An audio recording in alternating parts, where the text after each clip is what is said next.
Hello, and welcome to Revamped, a rewatch podcast that revisits my top favorite shows and movies. I'm your host, Brandon Alexander, joined by my co-host, Courtney Autumn. Venture with us as we set our sights on the infamous Hellmouth to cover 90s cult classic, Buffy the Vampire Slayer. Follow along from the beginning, spoiler-free, as Courtney views the show for the first time and I revisit the series for new takes and a fresh perspective on its narrative. Each season, every episode, in order, we will follow Buffy Summers and her friends to examine their character development, the show's underlying themes, along with its major story arcs, all while engaging in conversations, sharing our own authentic thoughts and feelings to what's unfolding before us. So sharpen your stakes, load your crossbows, and join us as we explore the supernatural world of Buffy the Vampire Slayer. Let's get into the episode.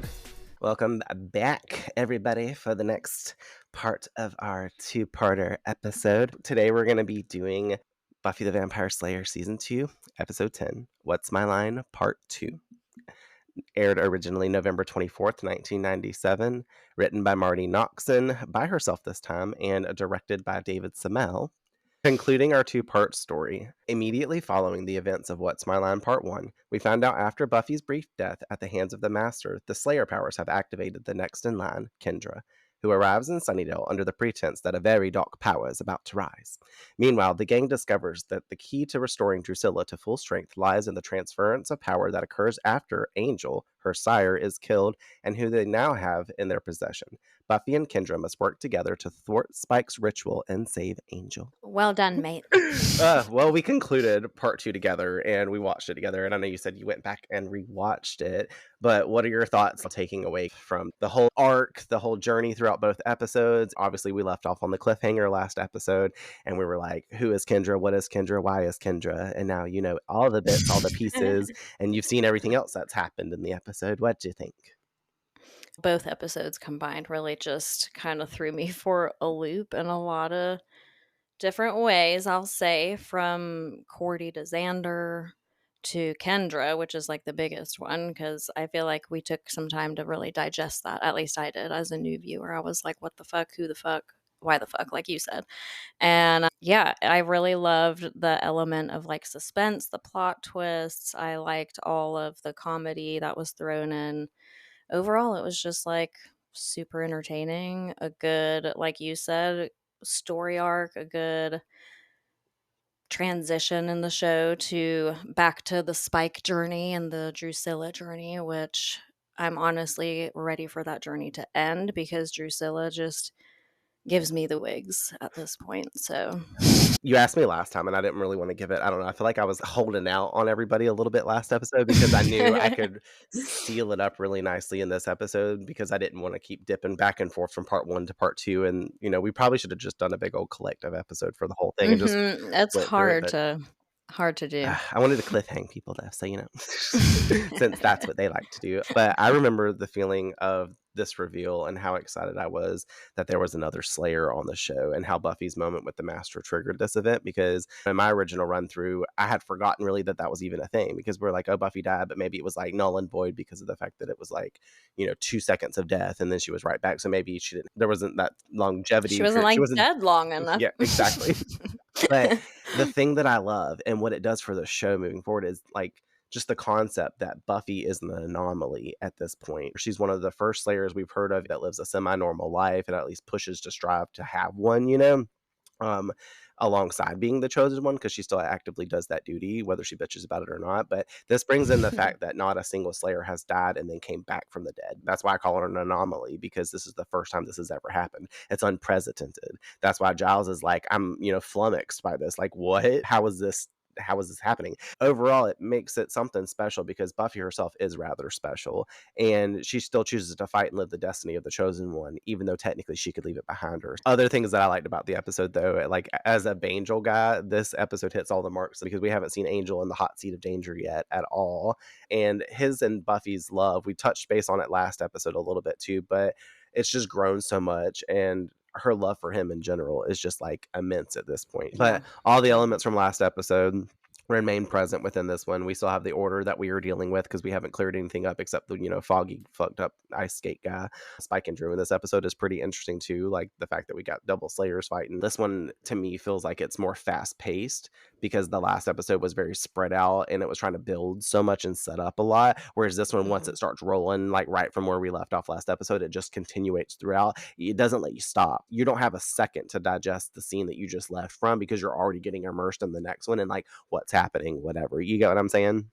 And then we still have like the high energy, the commentary, the laughs that are sprinkled in between the serious moments, and all of that. It still carries on a serious tone more than anything, as like the gang, primarily Buffy, as I was saying, rushes to save Angel because that's our main goal this episode, is to make sure Angel doesn't die. But yeah. Well, I guess we can jump right back into it if you're ready. Let's do it. Let's.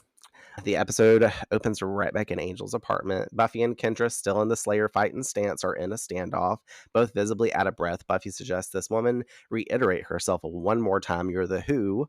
Kendra confirming once again, "I am the Slayer." And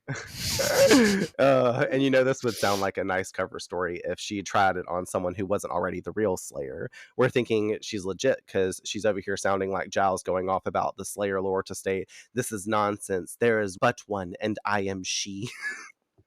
Like, you know what I mean? She's like, "I'm that chosen one, blah, blah, blah." And I'm like, you literally sound like Giles in all of the first 5 episodes. Literally. Buffy, sensing some extreme weirdness, offers the scenario that they back off and go to Giles to figure it out. If Kendra can promise to not go all wiggy, that is. We got our first wig watch, and I love it because Kendra just goes, "Wiggy." And I died because you laughed immediately whenever she did it. We were watching it together, and I was just like, she's been on this show for 4 minutes and they already got her saying some wigs, and she's like, "What the fuck is this?" She's like, "What is slang? I don't understand." Then if that's the case, if she hangs around for too long, she ain't gonna ever understand anything all these people is talking about, because they always doing like us and shortening everything or having a weird concept of something. I know, but I'm like, where is she from? Because it also seems like she could possibly be 100 years old, So I'm like, are you a vampire, Loki? Like, I'm confused. It's her knowledge. She does the studies. Kendra does accept the scenario, though, and composes herself. Buffy questions about her being sent there and what for. Kendra telling her to do her duty, kill vampires. And, speaking of the first vampire she was going to kill, we flash over to Angel, who's still locked up, and the sun's beaming in through that window. And it's like, I would say he's got like the teeniest little sliver left of his fucking shit, and he's just cowering in the corner trying to, not fit in an ashtray in the next 10 minutes. And it leaves you like right there on that like kind of dun dun dun moment. They've even got that suspenseful looming like death music playing where it's like a celestial tone, because it's like but very ominous and dark. I don't know. Hey everybody, that's me doing everything that I always do to be extra. And then we cut right to the Buffy theme. Meow, meow, meow, meow. I should have done that one very ethereal and celestial and been like, meow, meow, meow, meow. Okay, but why is Angel panting over here? Because I've never really paid attention, but he's over here sweating to death and really on edge, I guess. I literally put in my notes, look at Angel over here looking like he's in the SPCA. Oh my god, he does be like giving puppy dog vibes this episode. I was like, he can at least play this off better. I get the shaking with nervousness part, and you're probably feeling the sun like drawing closer to you, so that's probably why you got the sweats. You're nervous as fuck. You get that. Yeah. It probably makes him sick though, slowly exposed instead of just like hurrying it up and getting it over with and like combusting. I just gotta pick at it because like he was breathing, very visibly breathing when he was telling Xander, he's like, "You have to do it. I have no breath." But he's like saying it as he's like, "I have no breath."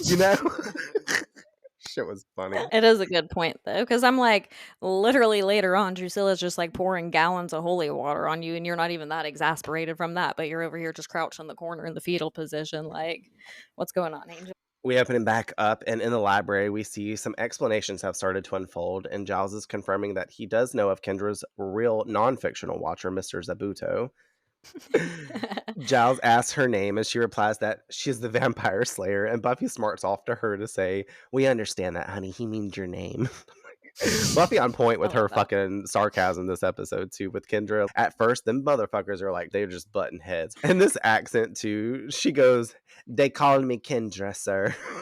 She didn't even say Uh, they. She says day, like with a D at the front of it. She sounded like Calypso from the Pirates of the Caribbean movie. Fun fact about this accent, according to the writer Marty Noxon, Kendra was never intended to have an accent. The addition of the Jamaican accent was given to the character as a last minute decision. A dialect coach was brought in, and he taught Lawson a dialect supposedly from like a very specific obscure region of Jamaica. Yeah. So that way we could see like her seclusion that she's had with like the least amount of contact with people. A lot of people in the Buffyverse really hate on her accent because it's very much not authentic. And that's because she didn't have much time to work with it. They told her this like very last minute and she had to just basically jump in the episode because she had like maybe a week in between trying to learn the dialect and her all the other stuff. Maybe less than that. I can't remember the exact premise, but I just remember that along my journey.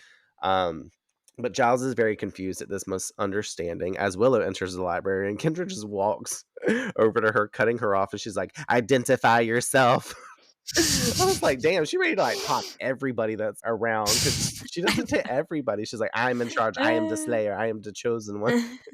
Poor Willow. Her reaction is like, what the fuck? In her body language too. She's like, what the fuck is this bitch? And Buffy's like, back off, Pink Ranger, which is one of my favorite quotes. It's not my quote for the episode, but I love it. And we'll talk about it in our fun facts section later. But she claims that Willow is her friend. Kendra doesn't understand the term describing someone you hang out with, apparently. Someone you hang with, amigo? Like, we spend time together, or whatever she says. Can't remember.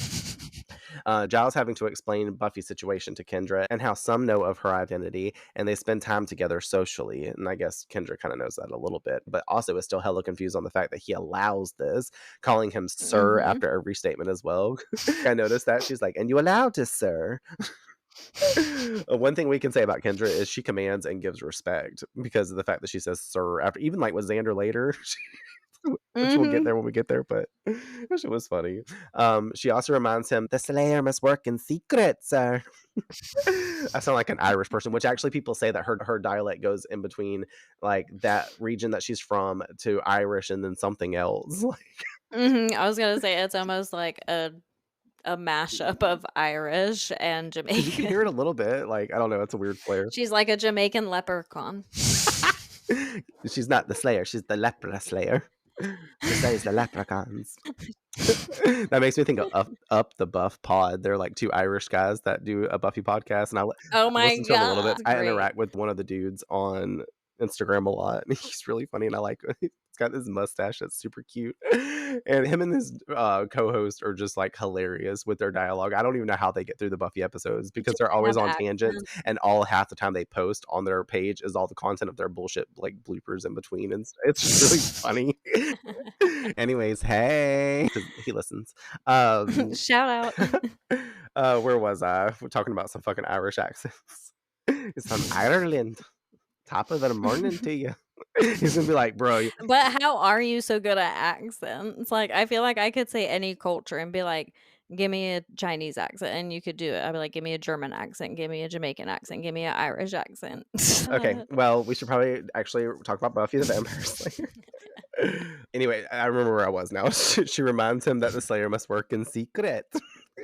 But he says that Buffy's situation requires flexibility, and she's just like, why? Shit was funny. Willow asked the group what exactly is going on, Buffy calling it a real big mix-up. Giles telling her of the fact that another Slayer has been sent here. Willow questioning if that's even possible. Two Slayers at the same time. Giles smacks Buffy's feet off the table in this moment too. And if there's one thing we know about Giles, he does not like feet up on his tables, because in Out of Mind, Out of Sight, he slapped Xander's fucking feet off the table whenever they were like talking about Marcy and shit. And I immediately saw it because this is the second time I've actually paid attention to the show, you know, being an analyzer now of the series. Giles states to them, according to basic knowledge of the Slayer, the new Slayer is only called after the previous Slayer has died. And then he has that aha moment in his head. He's connecting those dots. He pauses and then voices his revelation. He looks at Buffy and he's like, Good Lord. You were dead, Buffy. I was only gone for a minute. Clearly, it doesn't matter how long you were gone. You were physically dead. That's causing the activation of the next Slayer. Kendra stepping up to be like, you died. Buffy defending in this where she's like, just a little. And I like it because she's very visibly discomforted by this because she's reminded once again that she died and she thought she was over all this drama. She's like, I already worked on my issues, and when she was bad, we remember. And she's like, paste, sticky powder, talcum, smashes bones to dust, all the things. But like the way she contorts in the chair, she's just like, just a little, like slouches down a little bit more, almost like she's ashamed of the fact that she died. And also like she's embarrassed in front of Kendra. She's like, you got yourself killed. And Kendra later on is like, no wonder you Definitely died. uses that. Yeah. Ammo. Which is funny because Kendra's like starts to like kind of pick up on Buffy's attitude where she's normally doesn't have that type of energy. She's usually just like get this stuff done, and now she's picking up on the way Buffy uses her lingo. So You she are starts to right. use it Yeah. later.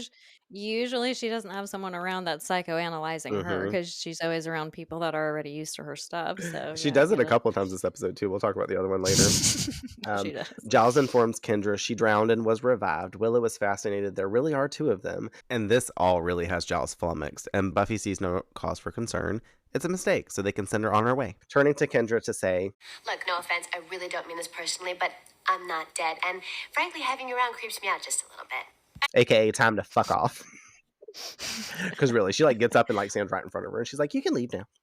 Kendra can't just leave though, going on to sound like her watcher repeating his orders, being like, all the signs indicate that a very dark power is about to rise in Sunnydale. And this is kind of where she sounds Irish again. Buffy asking her to clue her in on her big plans to take out the bad guys because she sure can't seem to identify which ones are bad versus good, aka because if so, why does she attack her? But Kendra only taught she was a vampire. Didn't think, she taught, she tinks. Sounds like a Ricky swing and a miss to Buffy though. Kendra confirming she has good reason to think she were, retorting to Buffy, did she not see her kissing a vampire? And Willow jumps up because she's having enough of these accusations and is there to defend Buffy, scolding her. She's like, Buffy would never do that. Looking over to Buffy and being like, oh wait, well, except for the fact that sometimes you do that. And then she looks back at Kendra again. She's like, but only with Angel. She looks back to Buffy and she's like, right? She's like, are you making out with other vampires now? Like, I'm not trying to hate on you, but I'm also trying to help you out here. And Buffy's like, yes, correct. This is correct. Exactly. Buffy telling Kendra, like, Xander, you're not wrong. Yes, that Angel is a vampire, but also is good because she has to explain that to her. And Kendra is a slayer on crack and has read about him. Asking Buffy, you mean Angelus? I've read about him. He is a monster. Giles actually being MVP to squash her mind track and confirm Angel is actually good because he's like, no, he's good now. Willow following it up with Aurelie and Buffy explaining he has a gypsy curse. Kendra confused as all get out. She's like, a what? They have no time to explain further though because she just needs to trust them and understand that Angel plays for the good guy team. Kendra is biased and cannot believe it because he looked to her just like another animal when she, pausing as Buffy steps to her, she's like, when you what? Asking what she did to him, and all Kendra can do is stammer her eyes. She's like, I, and then she starts to squint hard at Buffy. She's looking at her. She's like, what the fuck, bitch? I'm about to pummel you down. What did you do to my man? I thought it was funny because you, this whole time when they were talking about it, you like barely listening to their dialogue when we were watching it together. You're like, where is Angel? What's happening with him? Like, they need to figure it out. Y'all need to get on the track about Angel. Y'all need to be going to save Angel, not talking about him. Like, you were really flummoxed yourself. I wrote it in my notes again when I rewatched it while they were having their exchange. I was still concerned about Angel. I was like, why is no one going to get Angel? You're like, he's about to die. The sun's on his shoulder. He's in the fetal position looking like he's at the pound. Get him out of the cage. He's not even leaning up against the wall anymore. He's like full squat down on the ground like a fucking spy, shimmy in the ground. And I'm just like, his position also doesn't make any sense to me because I'm like, wouldn't you be further over making yourself like as small as possible instead of like laying on your side, like letting the sun hit your face first once it comes over to that side of the room? Well, it's like a Good storage thing too. So there's like a rack that was behind him. I would have been pulling that rack forward from the wall and then stacking things on it, taking that mop and putting it over my face that was beside his head. Like, It's like, I'm trying to hide behind a mop. Like, I mean, you got to do what you got to do, or either that is ashes to ashes, dust to dust, quite literally for this motherfucker. Angel is like, I'm ready to go. But I guess right now, really quick, we can have a full circle moment because where we left off last episode, acknowledging that there is now indeed another Slayer, the fact and the reminder of Revelation's Buffy's death. So where did you stand at in this moment, especially watching it through your second time, being like, oh shit, there is another Slayer? I mean, I was relieved, to be honest with you, because I thought for sure that she was one of the assassins sent and that she was just like really good at emotional manipulation. So I was like, this is going to suck for everyone if she turns out to be an assassin and they're like alone with this bitch who's going to like turn into something else. Who knows? Because the other dude done turned into worms. So we don't know what's going to happen. So I was thinking all kinds of crazy shit. So I was very relieved, but I also was kind of confused, I think, like you said, with other people that watch it, because you have just so many questions that don't even pertain to the immediate situation. Just for going forward, you're like, well, what does this mean now? There's 2 slayers. Where's Kendra going to go? Who's going to send her away? Is she going to go back to her watcher? Is her watcher going to come to Sunnydale? Or is there going to be 2 slayers in Sunnydale? Now I just have a lot of fucking questions. Right. Right. Yeah, that is like, especially like right here in this moment too, wondering how the episode's going to unfold. It puts that into perspective a lot, especially because in the immediate situation, you feel that sense of relief, I think, just knowing and believing and having the facts laid out that she is, in fact, a slayer. So there's no reason to worry that things will turn for the worst as far as her character is concerned, or that she'll like turn on them or anything like that. I think that goes away. But then, yeah, you're just left with, well, what happens after this and like what's going to go on? But I was kind of also relieved because at least Buffy had a little backup. And since Spike and Drusilla are both psycho on psycho, Psycho there on needs to be insane. there needs to be 2 slayers in this case scenario if there ever was one. Absolutely.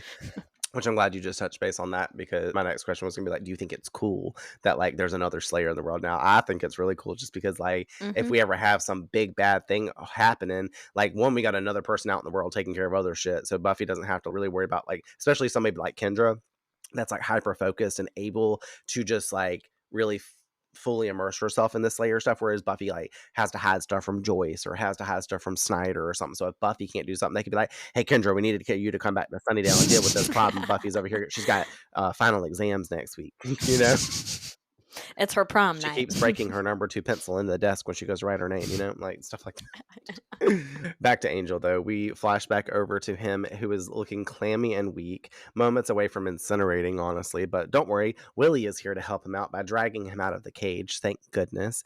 He is saved and gonna be okay. Except but not. Because he opens a hatch in the floor and drops Angel in the sewers. And I liked when we were leading up to this too, because you saw him getting dragged out by Willie and you just didn't have a good feeling about that. You were like, what's about to happen? I was like, he's saving him, Courtney. He's getting him out of the light. And you were like, Brandon, I ain't stupid. Something bad about to happen. I was like, no, Angel's going to be fine. And then he dropped him down in the sewers. And I was like, see, everything's good. And then, you know, of course, you were like staring at me in the face and you're like, well, then why is Spike standing there?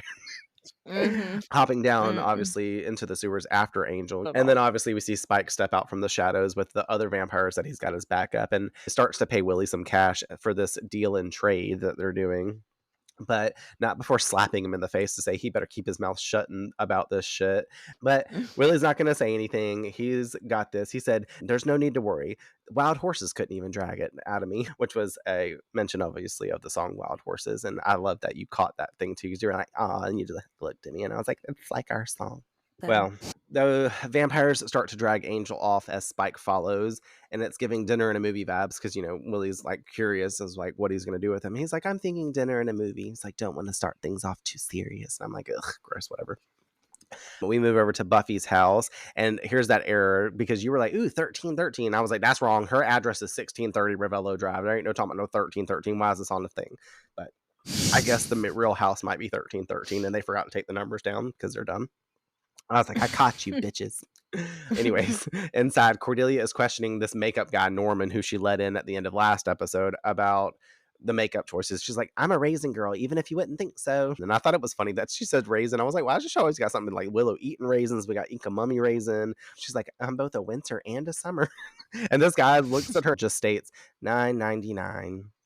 This being his only apparent phrase, besides asking if there are any more ladies in this house, because literally those are the only few things he says, other than like, I'm Norman selling some makeup. Cordy, being her, offers that Cassaz, he is best suited for selling dictionary type work versus makeup, because she's like, you don't really seem like, you know, I think it was his $9.99 statement, the fact that he's just staring at her like he's not enthusiastic about selling this makeup to her, and she calls him on it.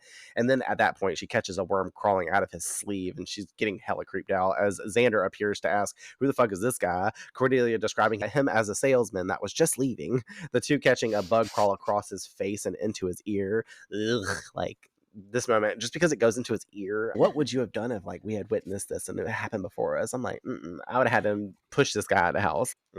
Something. I mean, I wouldn't not just be standing there staring at him, that's for sure. Right as he noticed you, he's like, all right, Mary Kay, it's time to go. Referencing obviously to the popular makeup selling line. And I was like, well, he was walking down the street to approach the houses in the last episode, so he definitely hasn't awarded himself that pink Cadillac yet.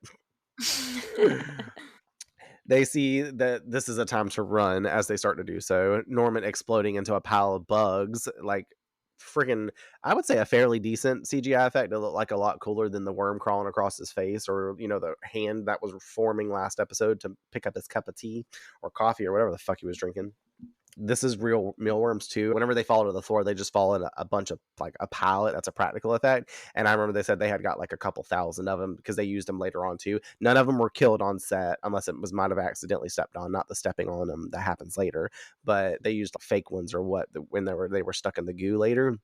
But these were all like a bunch of stuff. Like, can you imagine working on a movie set and they'd be like, yeah, we need to order 2,000 fucking worms. Same way, like for like The Craft, they had to order all those roaches and the snakes and stuff to crawl all over, and like rats and stuff to get on Nancy's character whenever she's like shaking them off and they're coming out her sleeves and stuff. They literally dumped them down her shirt. And, I mean, I could do it. It is what it is because they're not going to bite you. Or y'all better give me a salary increase. Y'all about to do that. That's what I'm saying.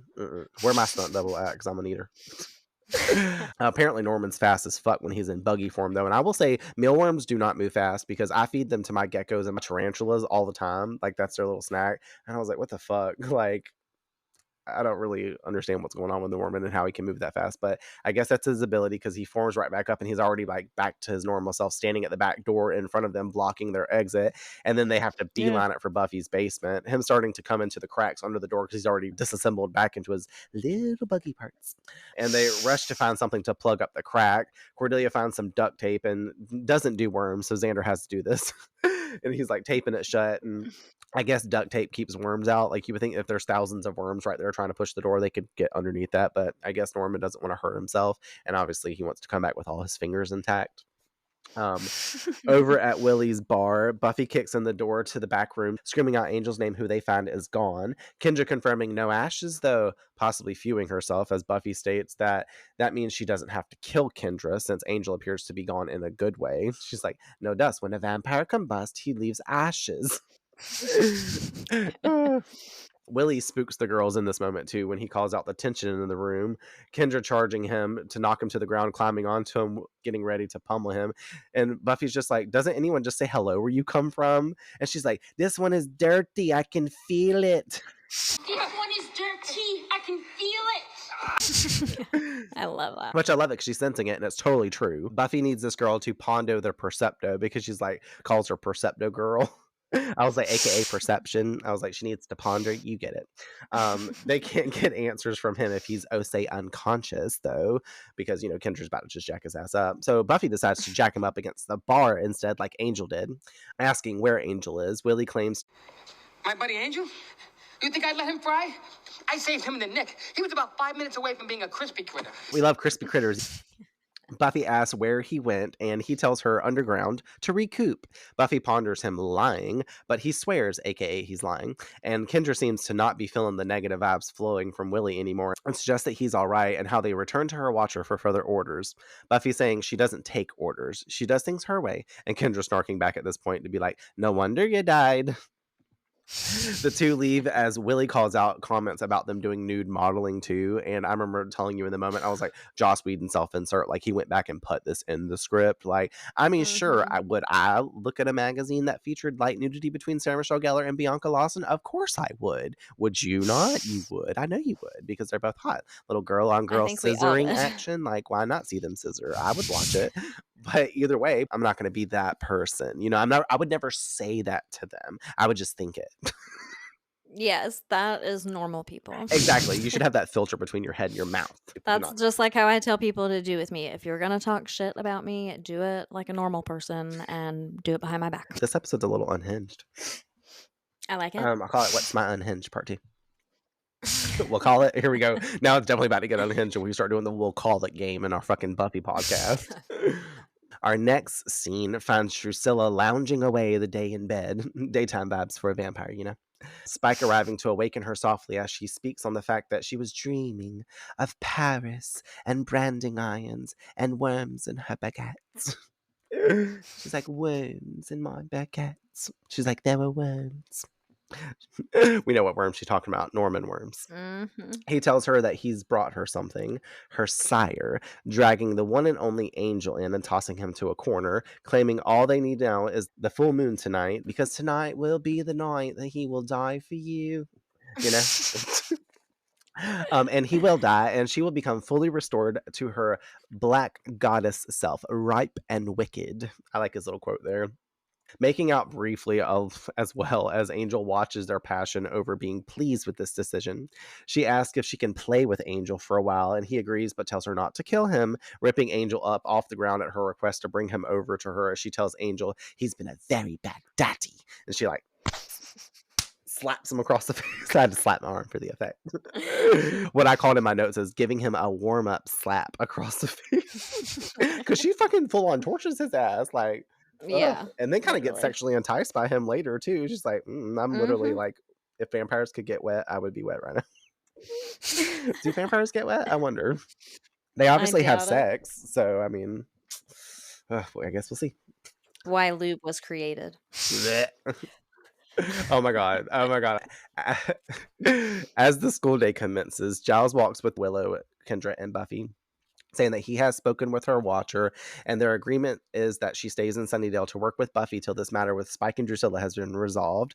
Buffy, walking behind them with Willow, is not thrilled. Giles and Kendra discuss the ins and outs of Spike and their plans to restore insane, evil Drusilla back to health. Kendra saying the plan should be to stop Spike then, and Buffy butting in behind them. She's like, ooh, good plan, let's go charge! Offering it's a bit more complicated than that. Giles informs her also of the order Spike's called in to take out Buffy. Kendra knows all about them though. She's like, the assassins? Having been the Slayer on crack, aka doing her duty, and reading about all things demonology, answering Giles' question, informing her of the book volume that she's found the passage of them in, because she's like, I read about them. Buffy is like, how do you know all of this? Kendra replying, I study because it is required. The Slayer handbook insists on it. Willow and Buffy both baffled at the mere possibility of this book and how come Buffy didn't get one. And I was like, you did, Buffy. And welcome to the Hell Mouse. Giles slapped it down on the desk right in front of you, and it's that big book with the vampire with the Y on it. And you were like, that's not what I came for. And Giles was like, are you sure? He asked her a second time, and she goes, way sure. And then she turns around and walks out the library. You know the story. Giles tells Buffy after meeting her he realized the handbook would be of no use in her case. And this bugs Buffy too. Not Norman bugs, but normal bugs. Giles brushes her off to ask Kendra once more about the book, and Cassassing, she shows him exactly where. Both of them having that fucking, geeky moment in common, because the fact that the book is hard to get through, and then they start to laugh over it together. Like, that shit was really funny. I like their little dynamic. Because she's like, it was a bit like to get through, and he's like, yeah. She's like, all the footnotes or whatever. Yeah, she's like, all those footnotes. Yeah. And then they chuckle over it, which is gay as fuck, but also funny as fuck. Buffy's mildly jealous of this also. Her and Willow go to walk off as Giles says that Snyder had been snooping around for her, best to make an appearance, career fair and all. Kendra questioning the fact that Buffy's a student there. And I was like, what did she think? Giles just works here and they all showed up to talk to him. Like, they just walk around hanging out. And also, like, what kind of school is just like letting all these people all the time come up in here? Like, Kendra's not even a student going here in this day and time. If Kendra were to just go to school, they'd be like, where's your school ID? Who the fuck are you? Like, the 90s was wild. Truly. Like, no one gave up. Yeah, if you really think about it, yes, because Nixon got to have an ID, he got to go through a metal detector, like all kinds of crazy shit like that would never be And happening. the second. But I legit asked myself all the same questions when that scene was happening. I was like, well, hold on though. What did she think they were doing at fucking school? Like, what teenager just want to go to school when they're not a student? There's the first question I have, because that's no one. I thought it was funny that she didn't clue into it. And I'm like, well, if you did go to school, the second she goes to walk through them damn metal detectors that we got nowadays, then we're like, wait, stop, who are you? You don't have your pass. She's like, I'm Kendra the Vampire Slayer. I got to kill you. She done beat up the fucking people at the front just so she can gain access. That's the kind of slayer she is. Either way, Kendra has that snarky moment where she's like, oh, and I assume that Buffy is also a cheerleader then as well. And I was like, one, how do you know about cheerleaders? Because you clearly don't know about anything else. But I was like, I guess she has some kind of mindset on like high school in some way, shape, or form, even though she didn't attend herself. So I don't know if she read about this in one of her books. And then we get that call back to Witch too. So Giles is like, oh, actually, she had to give up cheerleading. It's a very amusing story. And then Kendra looks very unamused and unenthused. And he suggests, well, maybe we'll just head to the library and you can, show me that part in the book. And they go walk off as Buffy tells Willow to get a load of she-Giles, and Willow calls it creepy. Buffy's jealousy and low vibes coming in hot as she tells Willow that she figures Giles wishes that she was more like Kendra, comparing herself, but Willow consoles her to say no one could replace her and she will always be Giles' favorite, leading her to thoughts of what it would be like if she was replaced, in a good way, letting Kendra take over for her, therefore opening up a possibility of Buffy having what she's always wanted, a normal life. Over in Buffy's basement, Cordy is doing enough pacing to make Xander queasy, as he states, because he's like, you're making me sick. And I'm like, well, ignore her. It's like me. I can't focus on shit like that. If somebody's doing something that I just need them to stop, I'm be like, can you just stop? So I don't know why I'm bitching at him. And he's just sitting there rocking back and forth too. So I guess he's already antsy. She says that he could be coming up with a plan, but he has a plan. They wait. Buffy saves them. And Cordelia questioning her, how will she find them? And I'm like, Cordelia. And thankfully Xander smarts back to her. He's like, well, this is her house. Odds are she will find us here. Like, she does have to come home at some point. Or Joyce or somebody, like, Someone God forbid, does, hopefully Joyce doesn't come back any second because she's about to get eat up by bugs. And we don't need Joyce seeing all this because she's going to be stoned as fuck coming in on that edible. And all them bugs going to disassemble and she's going to just like straight faint. Or she's going to be like, did I just see that? She's like, I really need to stop smoking. And she can be too high, so her reflexes are going to be slow. She can't fight no bug man. Exactly. Cordy is not pleased with this and doesn't want to waste away down there with Xander in the off chance of too much time passing, walking toward the stairs to check if he's gone, since no one else there is deciding to be a hero. Xander worried he may not be gone. Cordy shouting she's stranded down there with a loser. Xander remarking he's stuck down there with the numb brain who let Mr. Mutant inside initially. Cordelia saw him as normal. She's like, what? He looked normal. Like, well, they usually do. Same thing with vampires until they vamp out in your face and, their fucking teeth are sunk into your neck. Xander adding the free cosmetics makeup opportunity and how she licked his hand like a big dumb dog over the fact Cordy's had enough and says, I'd rather be worm food than look at your pathetic face. Then go. I'm not stopping you. I bet you wouldn't. I bet you'd let a girl go off to her doom all by herself. Not just any girl.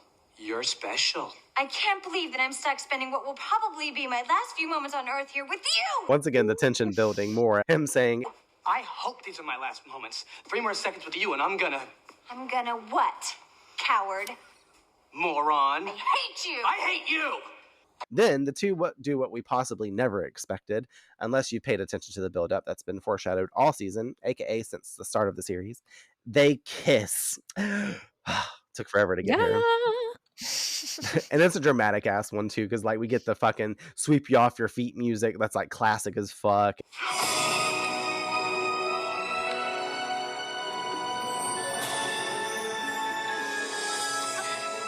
And the two pull away in shock as he states, We so need to get out of here. the two run up the stairs and check outside the door. Coast seems clear and they run out together. Cordelia unfortunately getting got when Norman's worms come from the ceiling, dropping all from the dining room all over Cordelia. As they run out of the house, Xander freaks out, spraying her down with the hose. A frantic Cordy is like getting all the bugs off of her when she's finally fucking soaking wet, drenched, like looking like she entered a wet t-shirt contest. Poor Xander fucking spraying that thing on her cooter. I was like, Xander, stop. But he is mesmerized by her titties coming through this damn shirt. She screams that they need to fucking go. She's like, come on, let's get in the car. And then obviously we see the Queen C license plate again as they speed the fuck out of there. And we end that scene, which I loved, because as soon as they kissed, you were like, I knew it. What do you think of Xander and Cordelia like getting together, especially in this way? I can't say that I'm really surprised because of the way that the tension's just building and building and building, especially in that scene. So it was kind of like either they're gonna kiss or someone's gonna end up murdered. Like that's the only way out of this. And when it happened, I was just like, holy shit, it actually happened. Because I think that when you think it so much and it never does, you stop kind of like eluding your own mind for it to actually happen one day, and then you almost forget about it, Mhm. just like the rest of the show is really good at making you forget certain elements are always going on in the background kind of thing. So that kind of took place with me where I forgot that this like sexual tension was there with them, and now we're in this place where it's just building and building and they have no way away from each other, so it just ends up with them kissing. But also I think I was more shocked than anything at Xander's immediate response to be like, "We need to get out of here." Because you would think, judging from basically the majority of season 1, that this would be like we know he was in love with Buffy, Mhm. but Cordy was always like this thing for him that he was, it was clear he had attraction, there was sexual tension. So I was kind of shocked that he was in that headspace of like, what the fuck are we doing? Versus like, let's do it again. You know what I mean? Like, that's kind of what I expected out of him. So that shocked me more than anything, that he was just like, we are like losing it right now. Yeah.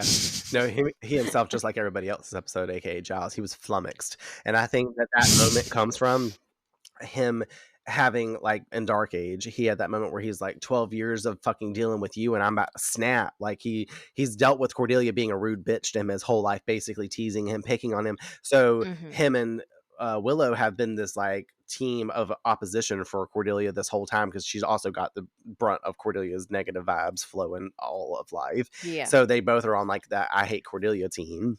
And for him to pull away from this kiss and just in the moment of it happening, he's like, wait, I hate you. You know what I mean? He's like, we definitely need to I get out of know. here. And like, it's like that tension builds when you're in a life threatening situation. Sometimes like something will unfold, whether you have like feelings for that person or not, because I can't say Totally. he at all has had acknowledgement over the feelings for Cordelia. And he doesn't have feelings, I don't think, for Cordelia yet. I think it's all, No, I think he's just like you said, attracted to it's her. the sexual tension. Obviously, Cordelia is hot, but obviously Cordelia is like dipping into this too, because I think their fighting is just like reached ahead, and it's like chemistry building in a way. And like you said, it is sexual tension. I almost regret the fact that, which you noticed it, but me calling it out, I kind of pressed the issue whenever we did the recording for Dark Age. I was like, did you think anything about this? And you were like, there is underlying sexual tension. I let you say it all versus me being like, did you notice the sexual tension? I let you allude to Hmm. it yourself, because if you were like, no, I didn't notice anything, I was just going to move on in that recording, and not say anything, because I didn't want to say too much because of this big reveal, which is fucking awesome. I'm always here for it. I like the Cordy and Xander dynamic because you just really didn't Me too. expect it.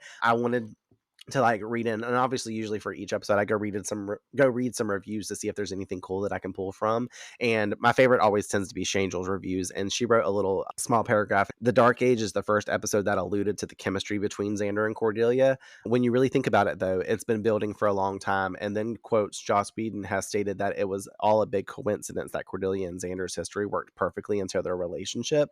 Xander and Cordelia's relationship wasn't planned out. It wasn't decided that they would start dating until What's My Line Part 1 in the script. Exchanges such as the one above and the one below were included because a relationship was looming. Every interaction they've had before makes sense. For The sure. constant arguing, the constant hatred, it's that weird young male mentality of, I like her, so I'm going to be mean to her. That's true, by the way. We do that. I have no idea why we do, but we do. And that's like a quote from Joss Whedon. But I never really paid attention, really. Like, I know what happens in the whole story, so it is what it is when it comes to that. But if you're watching the first time through, I wonder how many times people think, like, even in season 1 where they're bitching each other in the hallways, they're like, why don't y'all two just date? Because there's like tension there Hmm. that you kind of like Yeah, seeing, but they totally. had no concept from this. You would almost think, because of this episode, that Xander and Cordelia were always going to possibly end up together. They were trying to breadcrumb us back then, but they were not at all. Last episode they started writing the script and they're like, maybe we should make these two get together, because we got Willow and Oz getting together, Buffy and Angel's happy, we got Giles and Jenny, sort of, even though Jenny's like on the fence right now about stuff. Jenny's like, I'm out. It's just this whole thing. So I'm here for this new dynamic, especially because they kiss again at the end and all that, which we'll get to when we get to. Hmm. But I like the door that's been opened for this opportunity. I'll put it that way. I totally agree. And I think what I like most about the start of this like idea of Xander and Cordy is that even though the sexual tension could have alluded to this happening one day, the fact that it's happening now when we're this far into season 2 also kind of leaves room for kind of almost an unpredictable nature where you don't really know where their relationship could go. Like, will this just be their banter back and forth where we catch them making out every once in a Mhm. while under sexually tense environments or whatever, or are they going to entertain a relationship? Are they going to get married and have babies? Are they going to murder each other? Like, you still don't really know, Exactly. so it kind of like opens a door, but it doesn't like swing it wide open either. It just kind of like Right. cracks it open for you to look into and say, "Ooh, I like this idea," but we don't know yet what's going to happen from that. So it's really, really kind of It interesting. is. I mean, like, my final thought on that is going to be that I think it's interesting that Cordelia has been roped in so much to become a part of the gang. And beforehand, she was repulsed by the whole group. She was mean. She even still sort Totally. of kind of mean to Buffy. She uses her to her advantage when she can. Same thing for Xander and Willow. Like, Willow, she's only being nice to her most of the time because she can help her with, setting up the equipment for the dance or with her homework or whatever the case Mm-hmm. is. But now she's like getting fed into being in this atmosphere and like doing good work to save the innocent. She was around for Dark Age. She didn't leave. We talked about that big in that episode. And last episode even, she's trying to help out as best she can in the group. So I think being around Xander in that way is starting to make him look, I'll quote, marginally cooler by Buffy hanging out with him in this whole like dynamic. Agreed. So, yeah. Well, back at the school, Willow and Buffy are moseying around talking about her law enforcement recruitment meeting. Buffy catching Oz staring at Willow in the lounge, telling her that guy is totally checking her out. She's like, "Don't look now." And then Willow starts to look. She's like, "No, don't look." Why do people always have to do that in movies and TV shows? And then they do it anyways. They look. I'm like, oh, crazy. Willow telling her, "Oh, that's just Oz," and how he's just expressing computer nerd solidarity. And Buffy's like, "Oh, really? Then why is he getting up to make his way over there?" Buffy backs away, leaving the two to interact. The two exchange hellos and hair color changes because she's like, "Your hair, it's a different color." And he's like, "Yeah, sometimes." I like that because you were like me. I was like, what the fuck is he talking about? Oz asks if she decided on being a computer corporate suit guy. And she gives disinterest over it and reverses the question back to him. Him stating back he's not a computer or work-related even kind of person. Her wondering why they selected him then. Him offering that he seems to test very well. Her questioning if he has ambition for anything, and he spouts guitar chord musician lingo she's not up to par with. Well, the E flat, it's doable, but it's that diminished ninth, It's a man's chord. And you could lose a finger. It's like, but that damn chord. Leaving the two, we see Buffy sign in and stand with the other students at the law enforcement table. A cop comes over and picks up the list to call out students' names so she knows who is who, starting with Buffy, of course. It's just like Natalie French whenever she was like calling names for fucking raising your hands to be present. Buffy raises her hand and the cop pulls a fucking gun out in return and aims it at Buffy. And I'm like, all right, Darla, what's up? Who grabs her hands, pushing them upward as the gun fires into the ceiling. Because, Buffy's quick on her feet. And then she runs off as this bitch pulls out another gun and fires more at Buffy, who dodges behind a table, yelling at students to look out. As she runs off, the cop is firing multiple shots at her, nearly hitting Willow, but Oz dives in the way and takes a bullet in the arm.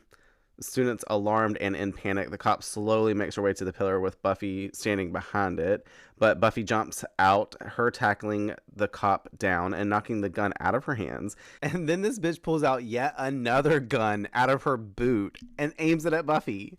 I'm just like, damn, she brought the whole fucking arsenal. I know I've been making cracks on it, but I wrote in my notes. I was like, I couldn't help but think of Darla once she pulled out that last gun because she raided clearly Darla's room in the master's lair and got all her weapons that she had down there. I'm surprised she didn't show up with a crossbow. I also wrote that she was part of the Order, aka the Cheetah, which we talked about last episode, and this is a good moment to say that she was represented by that card because cats wait for the opportunity to strike, and that's what good old Patrice did, because we saw her last episode, but she was biding her time, waiting on the moment to close in on Buffy, so we didn't really bat an eye at it. We just think it's the cop and stuff, but she's there watching Buffy. Anyway, Buffy about to get got, aka get shot, if you will. But thankfully, Kendra appears, kicking the gun out of the cop's hands and sending another foot into her face, knocking her back. Buffy's surprised at Kendra coming to her defenses. The two stand together before the cop in Slayer stance as she pulls out a knife from her fucking head, like her braid. She pulls out that little fucking knife that's like a little like one you put in between your knuckles. And then she grabs poor fucking Jonathan, who is just helpless in the hallway. Assessing the girls, though, and her situation, slings Jonathan to the side and runs out of the school as Kendra chases her. And Buffy checks on Willow, who is freaking out over Oz getting shot, who is surprisingly calm, but like... Yeah, I'm shot, Wow, it's odd and painful. Kendra comes back to Buffy to tell her the cop's gone, and Jonathan comes up asking if that was a demonstration. I mean, poor Jonathan. Something is always going down at this school. And you know what? I bet you the school day continued to, like, literally just open fire to the whole fucking school. And so they're like, all right, the bell's going to ring and we're going to go to fourth period. That's how it happens in Sunnydale. I wrote my notes, though, that I love that they gave Jonathan a little moment. Because we haven't seen him in a bit, but we have been seeing him a bit more than we've been seeing Harmony. Because, like, we were just talking last episode about where the fuck is Harmony? They got time for Jonathan to be in the fucking budget, but they ain't got time to put Harmony in this episode, like hanging around with Cordelia last episode. I forgot about Harmony again, and we just talked about her last time. When she starts popping back up, you'd be like, oh, there she is. Great. I did want to say the Slayer stance and seeing Kendra and Buffy standing there together with fist up, just an iconic shot. I like the idea of the two Slayers ready to fucking fight, because we always just see Buffy standing there in that position. They both just backed up, hit that pose, and I was like, I love this, because that's why I call it the Slayer fighting stance. It's like Charlie's Angels. They always do that quick little pose before they go into their stuff. And the Slayers always do this. It's like they're at the ready. And I like seeing two of them. They look awesome. In the library, Buffy tells Giles that she was 100% part of the 𝒑𝒏𝒂 gang and Darla gun happy. Giles comments on the Oz chap being okay, Willow confirming it was only a scrape, thank goodness, as Cordy and Xander walk in. Kendra immediately starting to rush them, and Buffy's pointing at her. She's like, down girl. Xander asks about what happened at the school, and Giles tells them of the Order of 𝒑𝒏𝒂's violent attack, Xander cluing them into how they just met the king freak of the Order of 𝒑𝒏𝒂. But hello, because, you know, he's distracted by this gorgeous Kendra standing here. Fresh meat that he's not seen before. He over here making out with Cordelia, and then 2 seconds later seeing some other girl. Typical. Literally was going to be the words out my mouth. You took them out. Where now you and Mare? Where mine? Xander looks at Kendra, and he's like, A Slayer, huh? I knew this I'm the only one thing was just an attention getter. Buffy tells him to just say hi, him welcoming her, stating, so you're a Slayer, huh? Geeking, adding, I like that in a woman. Just like any girl. Like, it doesn't have to be a Slayer, except Willow. You like everyone but Willow. In his defense, I get most boys would be like this, but dang. Kendra is clueless too, and she just looks down confused, having clearly never talked to a boy before in her life, and she starts to mutter out, a hope, a thank you. I mean, sir, I will be of service. What happened to her here? I'm like, is she acting like this because she likes Xander? Like, I'm very confused. She talks about it later with Buffy in Giles' office. Giles asks what the assassin they encountered looked like as Cordelia pulls a worm off of her, dropping it onto the open book that's in front of him. And Xander's like that? Buffy quick as fuck to tell him to. You and bug people, Xander. What's up with that? But this was a man of bugs, different than praying mantis lady. Miss Naughty French stay getting brought up in this damn show, I must say. We've like come back. We talked about her in Inkle Mummy Girl. We talked about this episode. Like, there's been several drops about some fucking damn. She's Xander the with most mentioned character for sure. Giles tells them it's apparent that they are under serious attack. Buffy saying the Order definitely is serious, but fortunately for her, so is Kendra. Sharing a glance with her as Giles goes on to say he's found more also about the ritual for Drusilla, saying it requires the presence of her sire and how it must take place on the night of the new moon. It's tonight. And also second error in the show on their part, because Spike said literally 4 minutes ago that all they needed tonight was the full moon. And Giles is sitting over here talking about the new moon. You done detected 2 flaws in this episode already. I have. That's what I'm saying. The error on the show's part. Like, bomb, like, no. Like, nothing could be as bad as Buffy's birthday in the I, Robot You, Jane episode, how they had it all fucked up in the computer. But they still be doing it, and I get it. But I'm going to say, though, from a magical correspondence, the new moon totally makes more sense. It's because obviously that gives us the energy of rebirth and new beginnings. So I'm glad that Giles is actually accurate, whereas Spike is apparently stupid and doesn't know his moon phases. Spike, all you need is the full moon. Does he think he has to wait an additional 2 weeks before they can do anything? So he probably just thought that he took Angel early and that Drusilla can torture him for 2 weeks before the full moon comes around. Exactly. Buffy gets visually upset, asking Giles, sire, you mean the vampire that made her? Giles cluing in to ask what's wrong. Buffy telling them Angel is her sire. And I like this too, because this is kind of like a full circle moment, because in School Hard, Xander at the end of that episode, he's like, what's a sire? What does this mean? Asking that to Angel. And I guess it was just setting it all up what is going on now, because we're getting more information on the sire aspect. Makes sense. Xander commenting, that man got major neck in his day. And I like it because Willow smacks the fuck out of him too to shut up. Buffy asks him if the ritual will kill him, and Giles confirms that he is afraid it will. Buffy takes charge to say that they need to find out all the details of where, because, we have 5 hours left to sundown. Willow saying they will save him, and Kendra once again confused to state their priority is to stop Drusilla. Xander claiming, Angel's our friend, except I don't like him. Because we got to go save him. Buffy moves over to Kendra saying they both have priorities, but right now they mesh, asking if she's going to help her or get out of her way. Kendra eye rolls, but assures she's with Buffy. Buffy responds, Good. Because I've had it. Spike is going down. You can attack me, you can send assassins after me, that's fine. But nobody messes with my boyfriend. In their bedroom of the factory, Drusilla is seen torturing Angel, Courtney's favorite scene, singing her mother's song again. And she's like, run and catch the lamb is caught in the blackberry patch. I'm like, this is the only song she's like. And she always talking about her damn mom. So I'm like, well, she's talking about her whole family in this damn scene because she's dripping holy water down Angel's chest. And we can see that he's strapped to her bedpost, and she's like asking him all those questions about her family and gets really hyper focused on the fact about like what they used to eat. And he's like, I don't remember. And she's like, no, bite your tongue. Because she's like, you do remember. They used to have cake and eggs and honey. She was really aggressive, but she didn't really like say it crazy like I just did. But then she also adds, she's like, that is until you came and ripped all the throats out. And then she pours that big gush of water onto his chest as he screams out in pain. Obviously, Drusilla hasn't gotten over the fact that Angel made her a vampire. Even though she's happy to be a vampire now, she doesn't retain a soul or anything to like really care or have like a conscious thought over this.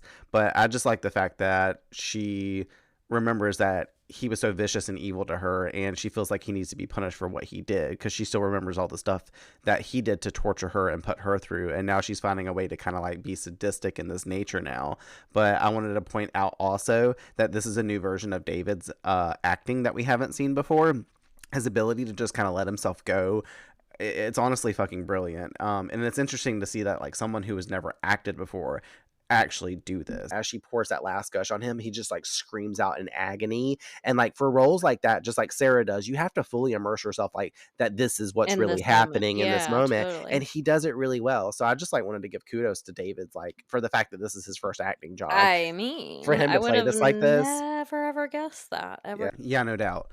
So we flash back over to the library, and Willow is on a computer as Giles takes a seat by her to state that there are 43 churches in Sunnydale. So they're trying to narrow which one down. And Giles is saying to check if there are any churches that are closed or abandoned. And when he said that too, I was like, not the bando. They're going to arrive and Courtney going to be fleeing the scene thinking people rolled up on her. Xander tells them that they haven't found Bug Dude or Police Lady. Giles giving them another book to look through with a greater mention of the Order, as we see Kendra watching them from the office in there with Buffy as she whittles a steak, and Kendra hates on Buffy for her issues with lack of secret identity since everyone out there knows about her. Buffy smart assing it must be in that handbook after the chap on personality removal because she's like picking up on the vibe that Kendra has absolutely no fucking personality. And speaking of picking up, Kendra picks up the crossbow too, and Buffy telling her to be careful. And Kendra assures she's an expert in all weapons. She's like, I'm hella trained in all the weaponry. Accidentally triggering the bolt to shoot and hit Giles' desk lamp, smashing it. And she looks alarmed too. She's like, oh shit, like I didn't know what it was. And Giles hears this and hollers out in there if everything is okay. Buffy confirms, yes, Kendra just killed the bad lamp. Who yells out sorry, and then excusing to Buffy that this trigger mechanism must be different. Asking this is when this is all over that Buffy can teach her how to work it. And I like that because like not only does she just have to double down on the fact that she was wrong about knowing how to do things, but she's asking Buffy for her help, which I already really like. And Buffy is more interested in pineapple pizza and teen movie night when this is all over, aka possibly the Breakfast Club, 16 Candles, Pretty in Pink, because she mentions like something with Ringwald's last name, and she's talking about Molly Ringwald. Xander finds a picture of a man in the book calling out to the room. Oh, here we go. I am the bug man, cuckoo. Always like that. That one like hits up there high with me, like when Willow talks about the sore thumbs. Like, I don't know, because I used to watch this episode all the time. So it was one of those ones that I just like take to my grave. Reading out, he can only be killed when he's in his disassembled state, explaining to Cordy and looking over her to be like, that means when he's broken down into his little buggy parts. And she's not dumb though, because she's like, I understand, dorkhead. In the office, Kendra is telling Buffy her life appears very different than her own. The things that she does and has, Kendra was taught to be a distraction from her calling. Things like school, friends, family, even family, Buffy wonders. Kendra adding that her parents sent her to her watcher to be raised when she was very young. Buffy asking how young. Kendra saying she doesn't remember actually, but she has seen pictures though. But that's how serious the calling is taken by her people. And that's why her parents did it, thinking it was the right thing for her and the world. Buffy brandishes a saddened face and Kendra saying, please don't feel sorry for meself. She's like, why should you? Buffy stating that it just sounds very lonely. Kendra stating to her, emotions are weakness and shouldn't be entertained. Buffy telling her that her emotions give her power, i.e. they are total assets. Kendra prefers keeping an even mind, helping Buffy understand on her own that's why Kendra fights the way she does, calling her technique flawless and better than her own. Which kudos to Buffy there. Except Kendra snarks happily. I know. Buffy adding, I still would have kicked your butt in the end though, because Kendra lacks imagination. And then she steps up to Buffy and she's like, oh, really? You think so? Kendra's over there polishing a knife as Buffy tells her, oh, she knows so. Power alone isn't enough. A good fighter needs improvisation to go with the flow, telling her she really does have potential, though. Kendra stepping to her with the blade to question potential. She's like, I could wipe the floor with you right now. She's like, don't sass at me, you girl. She doesn't say that, but I added it. I'm Kendra now. I'm Kendra, the vampire slayer. Buffy smiles, stepping to her to say, that would be anger that you're feeling right now. And I like it too. She steps in her face and she like waits to smile, like as if they're going to square up or some shit. And then she just like smirks at her and she's like, the anger gives you fire. It's what a slayer needs.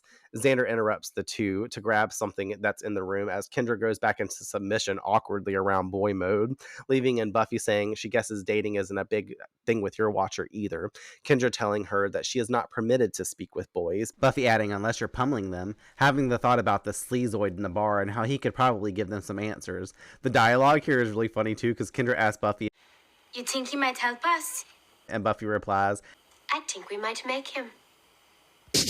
Buffy, you would speak like this bitch. Like, this is so Buffy to do some shit like this, aka us. I want to note though, I do love this moment between the Slayers, because this acknowledges how different their lives are and gives Buffy an introspective moment to what her life could have been. And I know Kendra says, don't be feeling sorry for meself, but I do feel bad for her because this is why she is the way she is. She never had the chance for a regular social aspect to life or like a normal upbringing. She's basically been a slayer without the power since childhood, training all the time, you know? But it also, on her side of things, like that's why she tells Buffy to not feel sorry for her, because she's like, I've never known anything different than this, and this is like okay with me. It's interesting to see how like you can get both sides and their one common ground of being the slayer, you know, like they both have the same set of circumstances as far as like their lives are concerned, but obviously Kendra's in a position where it becomes more clear to us why she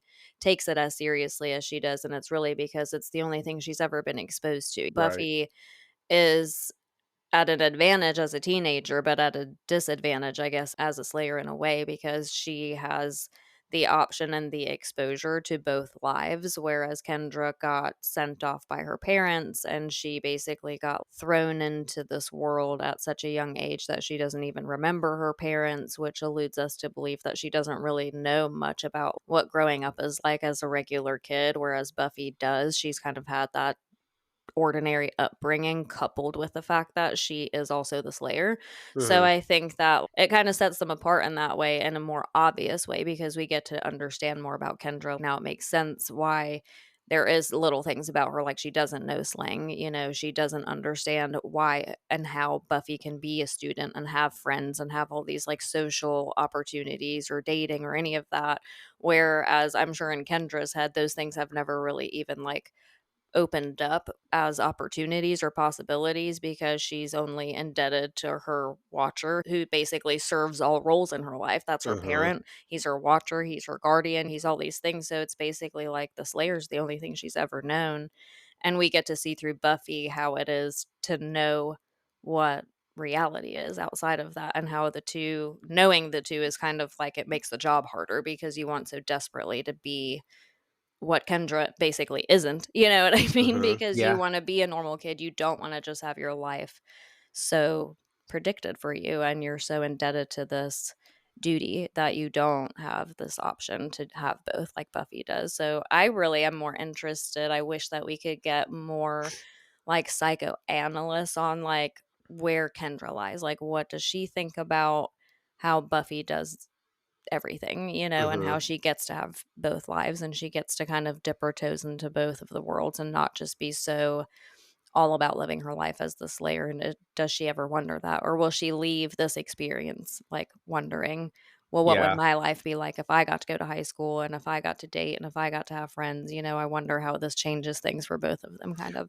I think it's one of those things that's she's like starting to ponder that now. She's like, wow, I see that she has friends and she has a community that she's working with. She like, it might not be so bad to have like a couple of people you can kind of rely on it to enhance these abilities and stuff, whether all the other stuff that comes out of Buffy's mouth, she's just like, shut up, bitch. But like just the initial stuff, she sees all these components that Buffy has and sees that it actually can be okay, because Giles gives her a sense of like sincerity in the fact when he's like, oh, there are civilians that know about Buffy and we all work together and stuff like that, and yet her secret is still obtained amongst the masses.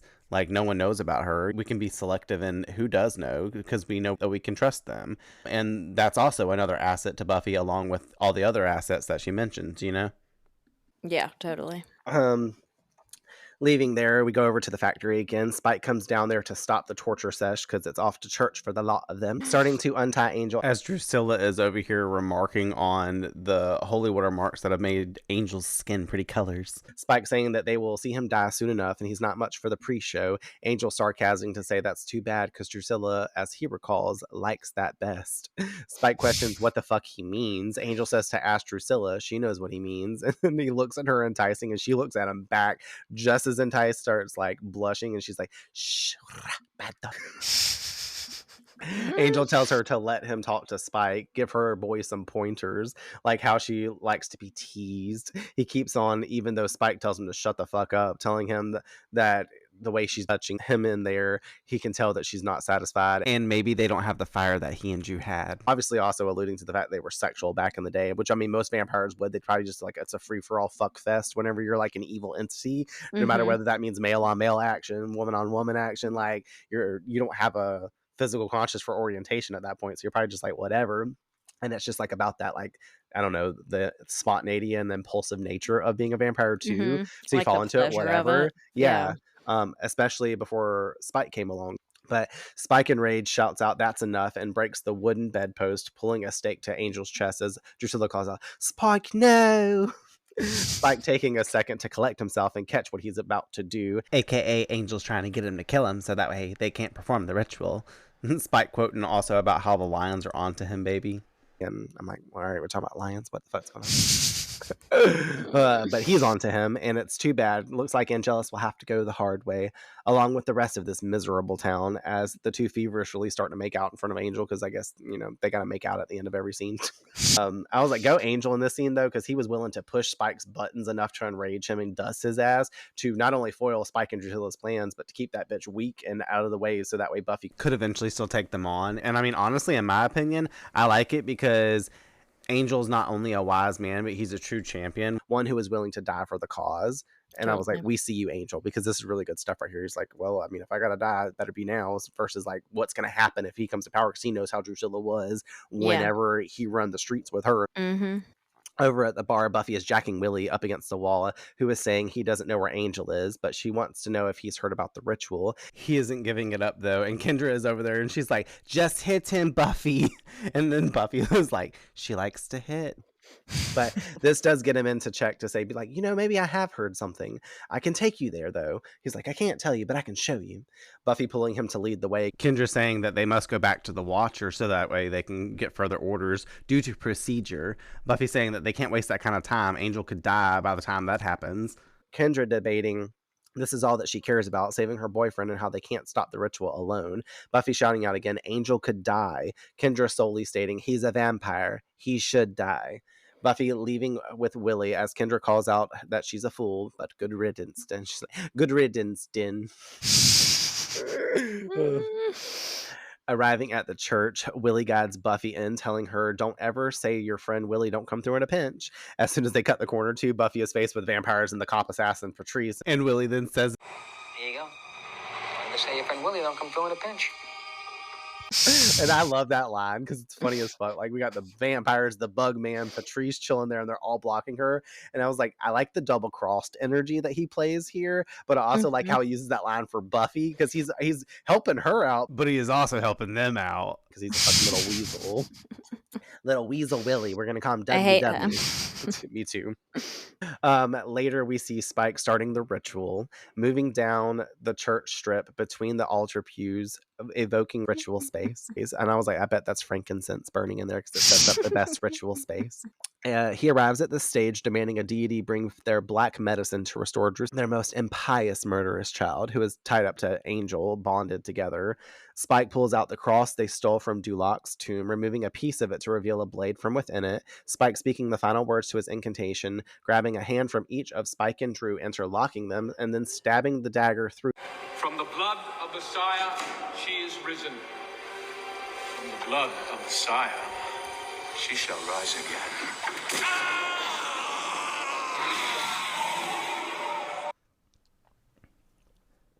A burst of light then emanating from Drusilla as we see the energy rushing through her. That shit's funny too. She's over there like, you know what I'm talking about? Like, the energy is like, it's like making wom wom wom noises, and she's like, this feels so good. Bad timing for them though, because Willie and the crew come waltzing in with Buffy saying they're delivering to him the Slayer. Spike is like, what the fuck, you tripping, bro? You bringing her in here now at this time? And Willie said, I just heard there was a bounty on her head, dead or alive. Spike claiming, well, you heard wrong. Buffy calling out Angel's name softly, worried. Spike stepping in front of her. It bugs me too, seeing them like that. Another 5 minutes, though, and Angel will be dead, so I forbear. Don't feel too bad for Angel, though. He's got something you don't have. What's that? 5 minutes. Patrice. And I'm like, ooh, about to kill you. And then he's like, Patrice, ordering her to take out Buffy as he walks off. And of course, she does what she loves to do best, puts her hand in her pocket and pulls out a fucking gun. Okay, because as Buffy starts to struggle, we hear the doors get kicked in, and Kendra comes in doing backflips down the freaking pew like owls, doing a flip kick, kicking the cop and vampire down simultaneously off of Buffy, which was cool.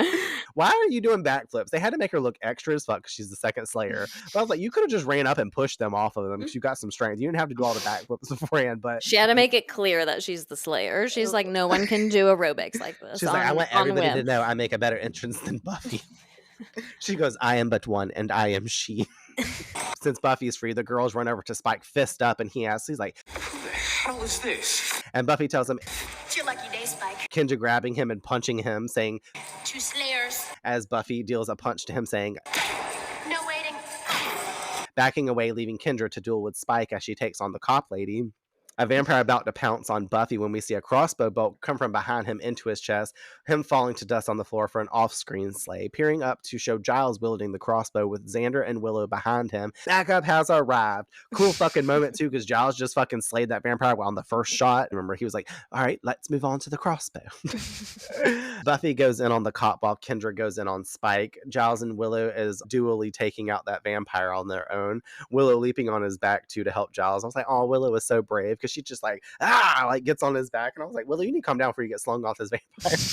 But this vampire is like, what is this little redhead doing? Get her off of me. Xander calls out over to Larva Boy because he's like, hey, Larva Boy, telling his big cootie self to come get him. He shuts the door on him, forcing him to come underneath it like earlier. Xander seeing the worms mushing under the door, exclaiming, welcome, my little pretties. Standing there with Cordelia, who has poured a thick puddle of liquid adhesive all over the floor. Which is fucking smart. That was a good tactic on their part. Once they are getting stuck, the two begin to step on them, smushing them under their shoes. No free drink rewards at the Bronze for this, unfortunately. Last time we saw the people stepping on bugs, it was for free drinks at the Bronze. Cordy taking out her frustrations too in this moment. She's like, did not like this bug man. And she's like, die, die, die. She's really getting into it. Buffy and Kendra back to back succumbing to their foes. Buffy calls out for them to switch and bends over as Kendra rolls across her back as Buffy passes to the other side to take on the cop.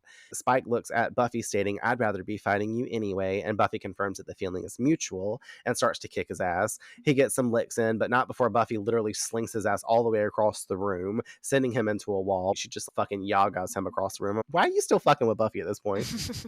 Spike gets up as Willie has been trying to hide behind the pews, and he's like, oh, this is my moment to sneak off. And Spike grabs him. He's like, where the fuck do you think you're going? And he's like, this isn't my fault. Spike doesn't care and is going to kill him. He's like, well, I'm going to eat you now. And I'm like, Spike, you got 2 Slayers you're over here dealing with. You going to take the time to suck his blood real quick? You need to have your priorities in check. In this commotion, though, Buffy is seen over there taking the knife out of Drew and Angel's hands and starting to free them as Drew quietly calls out, Spike. And I noticed, like, she never says Spike. She goes, Spoik, like Spoike. Totally. And this gets his attention off Willie. He moves over and slings her off to the side as Willie runs out the room, passing by Willow, asking Giles to hold the vampire steady. And I like that shit, too, because Willow stakes her first vampire that we've seen on screen. And obviously, we didn't get the, like, 2 Slay here. We got another off-screen Slay, but a cool moment for Willow because she's never dusted a vampire on the show. She's like, hold him steady, and she knew exactly where the heart was. So good job for you, Willow. Willow got a Slay in for the first time. Over with Kendra and the cop, she's dueling her, and the cop ends up taking out her little knife because, she doesn't have her guns, and she slices Kendra's shirt. And this is the moment where I was like, Kendra's starting to get in touch with her humanity a little bit more and like her feasible, tangible items, because she looks down at her shirt, and normally she would probably just keep on fighting, but she looks down and she's like, That's me favorite shirt.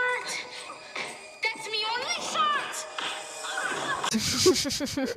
and it pisses her the fuck off, and she channels that energy of anger to sling the cop across the room, knocking her into a post. Patrice is out the way now.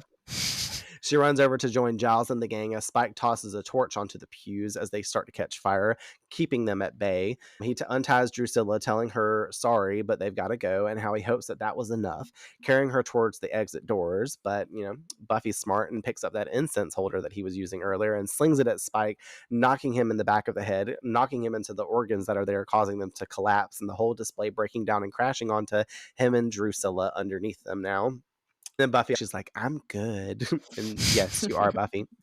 She crouches down to hold Angel, the gang watching on along with Kendra as she's just looking into his eyes like, I saved you kind of bullshit. Kendra leaves the group to come over there and help Buffy carry Angel out. They all leave as the church begins to burn down. At school the next day, we see a one-armed slinged Oz retrieving some animal crackers from the vending machines as Willow comes up to him and he offers some animal crackers to her denying but asking how his arm is. He replies, suddenly painless. Super cute. She asks if he can still play guitar okay, and he claims that not well, but not worse. I was like, do you not play guitar very well already? Like, what does your comment mean? He's like struggling, obviously, to get the fucking box open with one arm, and Willow's cute. She like takes them from him and helps him, and she also attempts to thank him, to which he doesn't want her to because he will get all shy and turn red and have to bail. She says forget that thing then, especially the part when she kind of owes him her life, bringing it up anyway. He pulls out the monkey cracker as distraction attempt.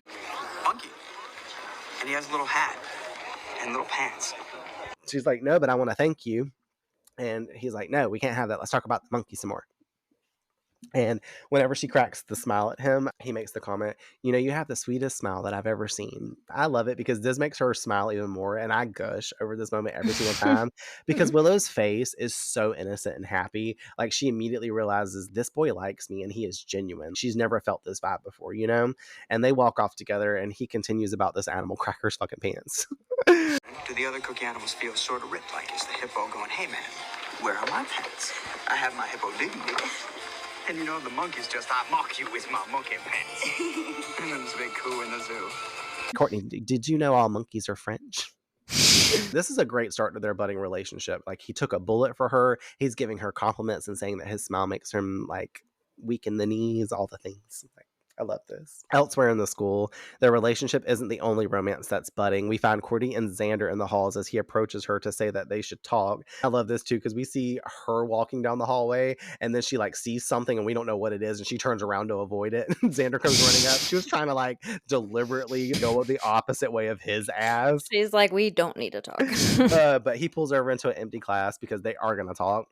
He's like, look, we don't have to avoid each other. And she asks why, him offering what happened, and there has to be an explanation for it. He claims, though, that she was the _ʍ𝒑𝒆. She accuses him of planning this for months. And his comment back about how he hired a Latvian bug man to kill Buffy just so he could kiss her. She's like, that seems legit. And he's like, bitch, like, are you fucking serious right now?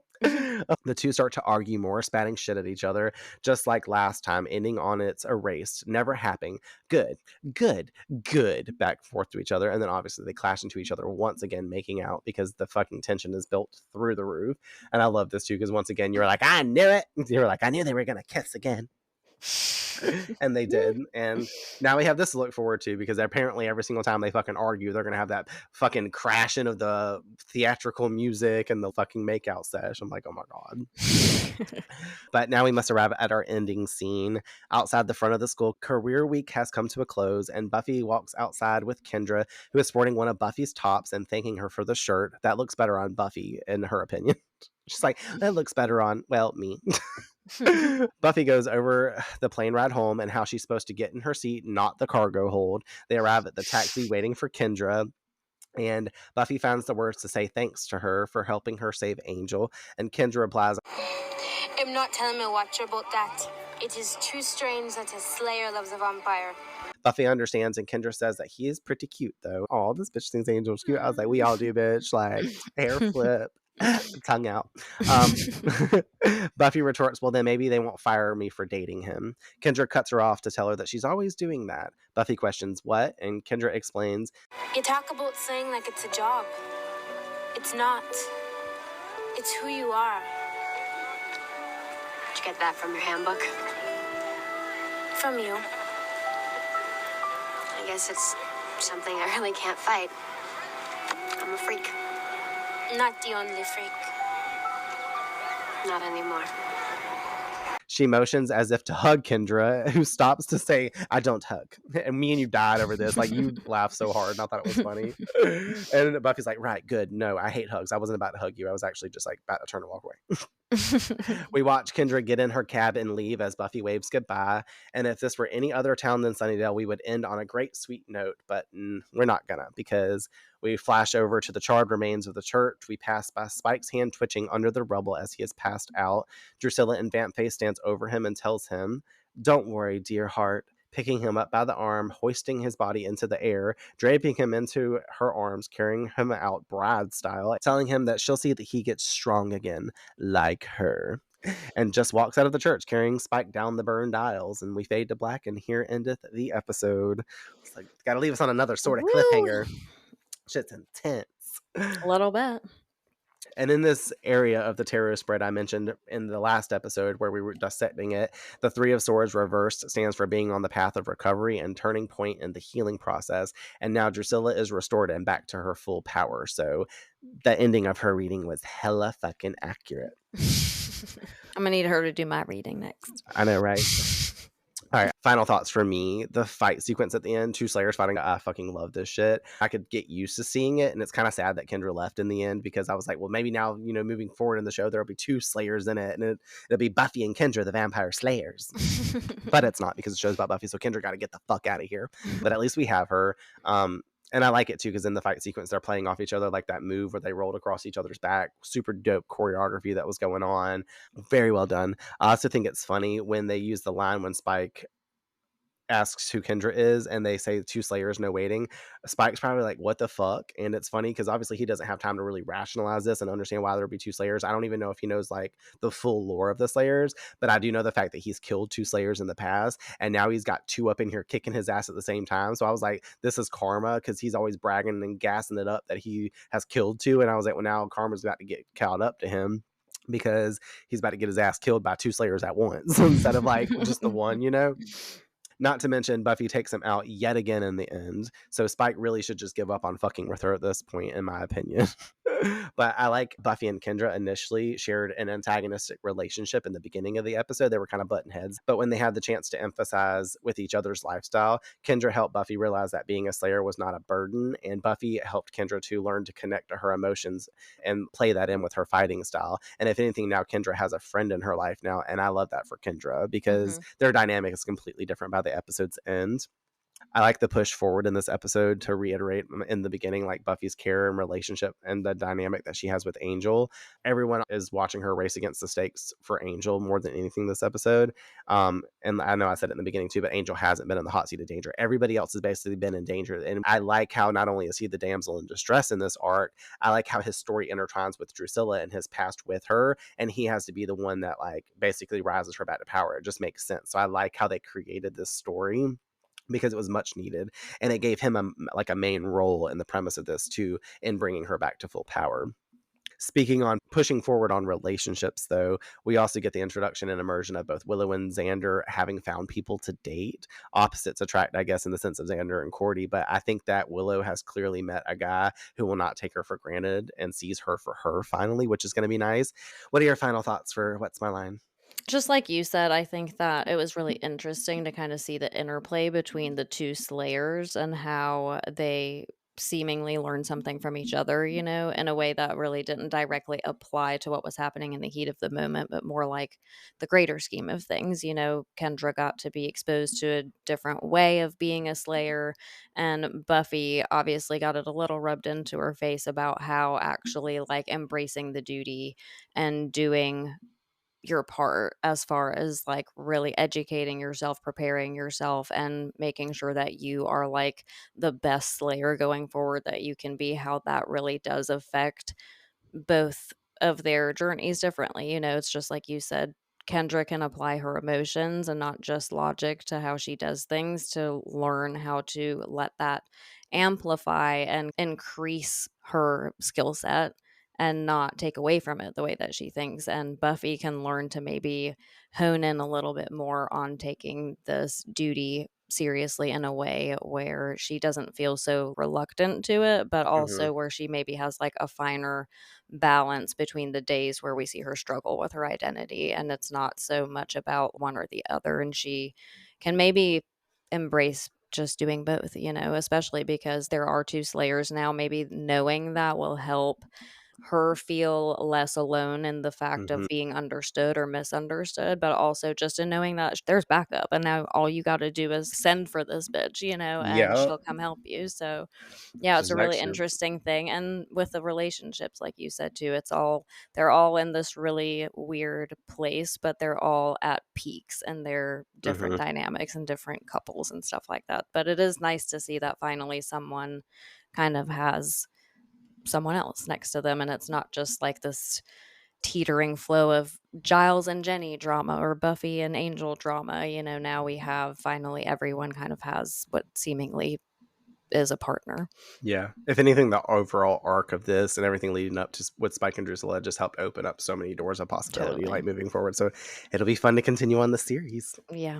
Metaphor, we're going to wrap it up with parts 1 and part 2. This is going to be a blend of my perspective intertwined with Mark Field's analysis. But in part 1, it has Buffy herself make comments about immaturity, because, she says in the cemetery with Giles, she's like, I'm acting immature because I am immature, like I'm a fucking adolescent. And her reaction to Career Week and the dissatisfaction with her life is not at her lack of normalcy in this part of the story. Buffy's commitment differs from her fellow students. She has a goal that she's committed to, and they don't have that. Her commitment, though, limits her, and in this she turns to Angel. In Lie to Me, she told him she loved him but didn't trust him, and even though he didn't reciprocate the declaration, Buffy is now finding him the one freaky thing in her freaky world that makes sense to her. Her own lack of normalcy leads her to find comfort in the idea that she won't have to be alone in that state. Someone decidedly not normal can share this with her. This energy mirrors Daryl's desire for a mate and some assembly required, and there's a connection that I mentioned back then was foreshadowing these moments later down the road. So that was what they were trying to preface a story with. It's like finding somebody that can be with you and all that good stuff. When Angel is put in danger, first by Kendra, then Spike, Buffy reacts with melodramatic proclamation that nobody messes with her boyfriend. As I said last episode, she now is calling Angel her boyfriend, where she was on the fence with this and Lie to Me. We also see her within this arc in full acceptance of Angel's vampire side, kissing him, and once again, just recognizing Angel as Angel, no matter which face he wears. In a couple ways, we can interpret Buffy has seen past the demon to Angel's true heart, or that she's overlooking the demon as Kendra thinks, tying Kendra in as Buffy's mirror and paralleling her. Kendra herself plays a significant role and possibly a metaphorical one, and we will dive deeper into that later in the story of season 2. But for now, there's a lot of emphasis on the fact that Buffy is not only committed to being the Slayer, but the calling does prevent her from doing what she would like to do. Her two main desires this season so far have been to have a normal life, which is still consistent from the beginning, but it's the life of Cordelia, shopping, doing girly things, the life that she used to have. And the other side of that is to have someone to love, which is a new thing for this season. Comparing this to Kendra, who has no desire for clothes, friends, or love, only to kill vampires and do her duty as a slayer, she's extremely knowledgeable, not because she loves to learn, but because it is required. She seems to Buffy to first be like the Order of 𝒑𝒏𝒂, with no desire but to collect her bounty. There's a distinct parallel to the Slayer line and the Order in this as well. Where there is one, there will be another. They won't stop coming till the job is done. That's the exact same thing with the Slayer line. Obviously, one Slayer dies, another one's called. After one 𝒑𝒏𝒂 member goes out, another one is going to be replaced. And it mirrors the Order and Kendra, as this is their main drive, and it's stated by both. The Order of 𝒑𝒏𝒂 can represent Buffy's fear of life, where listening to Kendra, being the Slayer all the time, means losing her humanity, which she has bound up with childhood fantasies. By encountering Kendra, she is able to reach and imagine the middle ground, being that it is okay for her to want things as long as she doesn't abandon her calling. It is okay for her to accept her destiny as long as she doesn't become a heartless killing machine. At the end of School Hard, Spike complains a Slayer with family and friends. That sure as hell wasn't in the brochure. And Kendra, we see what he means. Kendra acts alone like all the other Slayers have in the past, honoring her sacred duty, her calling, and the sense of secret that requires the alone nature of that calling. Spike knows this to be true of the Slayer, and this is where Buffy gets off different, because she has connection to the world around her versus being closed off from it. The beginning scenes / themes from part 1, Buffy was already consciously putting effort into comparing being a Slayer to a job, sealed in fate, no career for her, which gave me initially flashbacks to School Hard as well, when Joyce said to her, "Wait till you get a job," and Buffy moves over to the mirror to then state to herself, "I already have a job." This theme is pushed back onto us in these episodes, and I like this whole episode is about Buffy in this stance, and by the end is revealed to her by Kendra, who makes the comment, "You always do that, talk about slaying like it's a job, but it's not, it's who you are." In a way, opening Buffy's eyes on the fact that it is in fact a calling, which she has learned from Kendra while she's been around her and in their talks, posing the idea because Kendra has learned from Buffy, these two have benefited from one another, showing both sides to being the Slayer, but one overall common mindset from it. It is their duty, but it's what they're called to do. They are chosen for this, and as Kendra would present, it is a high honor to have been chosen as defender of the world, hopefully shifting Buffy's stance on Slayerhood moving forward. This distinguishes between the two, between a career and her role as a Slayer. It's about being, and later we will find out how it is about becoming. And I'll leave that there for now, and I'll tie it in some more later down the line. All right, you ready for me to hit you with the fun facts? Yes. All right, I'm going to hit you with the fun facts. Fire away. I don't know. I've been listening. Make a fun fact jingle. Well, I've been listening to too much of the Horror Virgin, and whenever they get to their fun fact section, they're like, "Hit us with your fun facts." The tune to that song, "Hit Me With Your Best Shot." But you know. Allison and Seth, obviously Willow and Oz, that scene that they have at the end with the animal crackers, the conversation that goes between the two of them was ad-libbed. None of that was supposed to really be in the show, in the script and all that. So they just like bounced off each other and walked off that way, and they kept it in. That's cute. Buffy telling Kendra, "Back off, Pink Ranger," is of course a reference to the Pink Ranger from the Mighty Morphin Power Rangers, Kimberly. I loved Kimberly. I wanted to be her so bad. I bring this up though because it's very interesting, because the stunt double who plays Buffy on the show primarily throughout the series is Sophia Crawford, and she is also the stunt double for the Pink Power Rangers. So when you watch Mighty Morphin Power Rangers and you see the person in the suit doing all those fight sequences and stuff, the fighting style is probably very similar to Buffy and looks very similar to her with like the reflexes and all that stuff, because it's literally the same person. Yeah. I like how it's gotten connected in the show then. Yeah. I wonder if she's like, "I love that you referenced me." I know, for real, honestly, I didn't even think about that. My next one, Buffy tells Kendra to enjoy the Flight movie unless it involves Chevy Chase and a dog.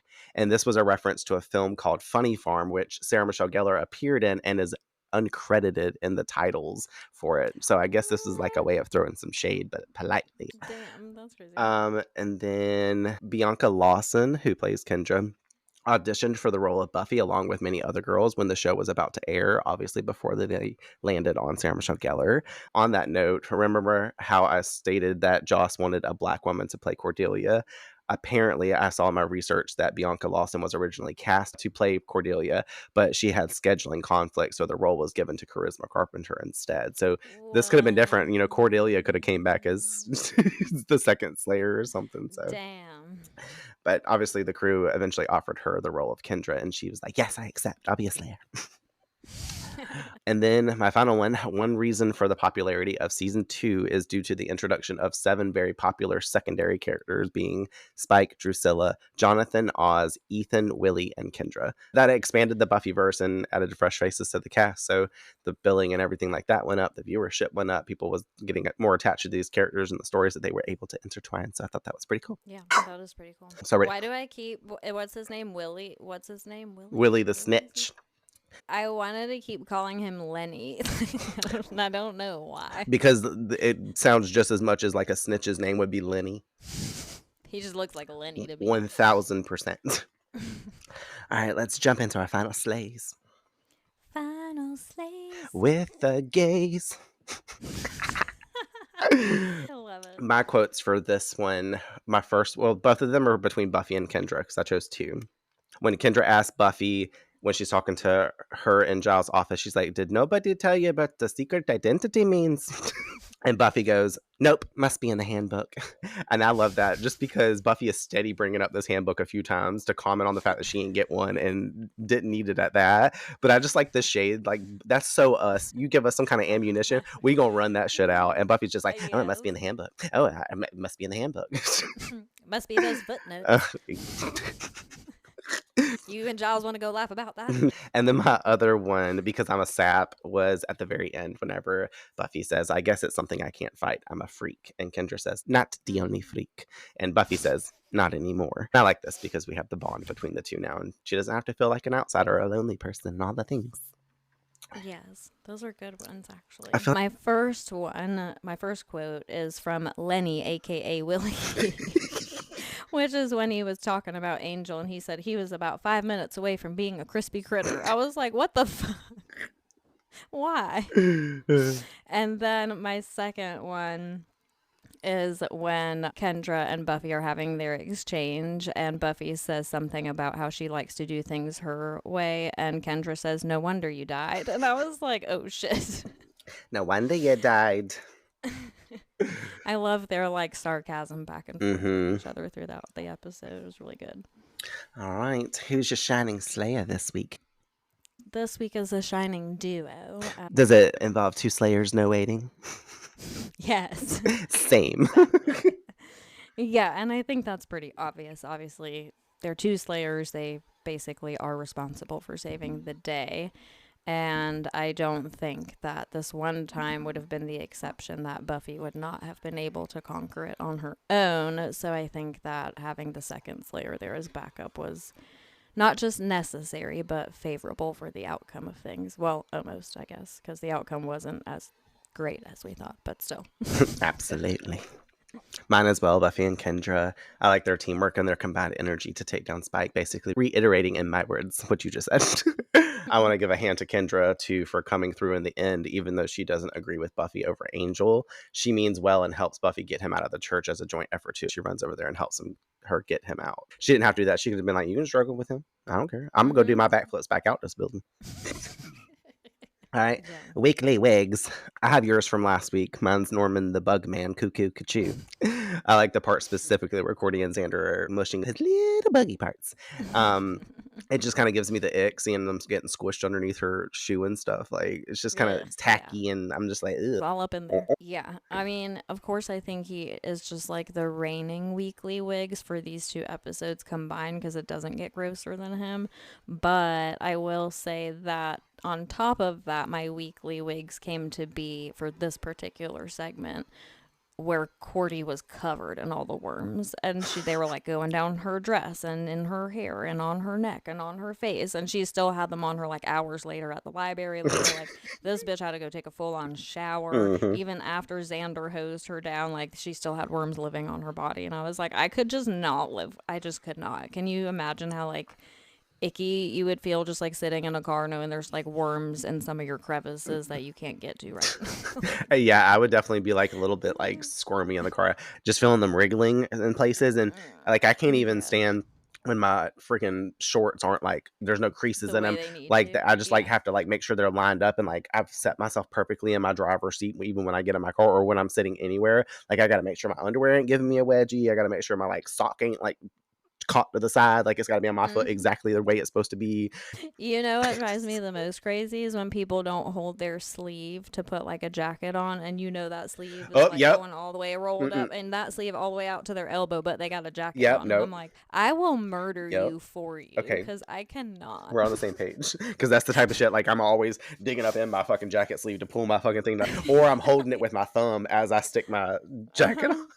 Some people just don't care. They're just wild that way. I don't know. I really don't. If you're one of those people, we hate you. Sensory journey, because we cannot handle like any of that abnormal shit.